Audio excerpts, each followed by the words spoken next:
Dans Jean 15, à partir du verset 12, nous lisons « Voici mon commandement, aimez-vous les uns les autres comme je vous ai aimés. Il n'y a pas de plus grand amour que de donner sa vie pour ses amis. Vous êtes mes amis si vous faites ce que je vous commande. Je ne vous appelle plus serviteur parce qu'un serviteur ne sait pas ce que son maître fait.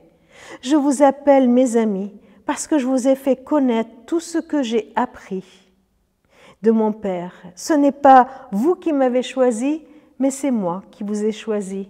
Et je vous ai donné une mission afin que vous alliez, que vous portiez du fruit et que votre fruit demeure.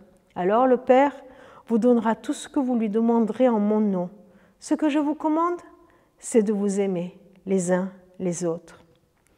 Pour clore cette semaine avec Jean 15, je vous propose d'écouter attentivement ces paroles de Jésus, cette déclaration d'amour qu'il fait à ses disciples, qu'il fait aussi à toi et à moi. Il nous appelle ses amis. Il nous intègre dans le cercle de ses intimes. Il fait parce qu'il nous a fait connaître sa volonté. Il nous a ouvert son cœur. Il nous révèle ses intentions, son projet, ce qui vibre en lui. Il nous appelle ses amis, ses intimes, parce que son cœur nous a choisis au point de donner sa vie pour nous. Alors demeurons dans cet amour. Il nous donne un exemple à suivre, celui de l'amour entier qui se manifeste, qui se traduit en action. Il nous missionne à une vie fructueuse, non pas par nos propres efforts, mais par son action en nous. Et il nous en montre le chemin. C'est celui qu'il a lui-même emprunté. Aimez-vous les uns les autres, en amour, en action.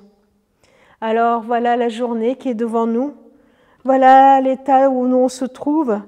Comment nous allons vivre en tant qu'amis du Seigneur? Comment nous allons pouvoir suivre son exemple? Demandons-lui que cette connexion que nous avons avec lui, que l'amour qui déverse dans notre cœur nous donne cet élan d'aller vers les autres pour manifester à notre tour l'amour du Père à tous ceux qui nous entourent.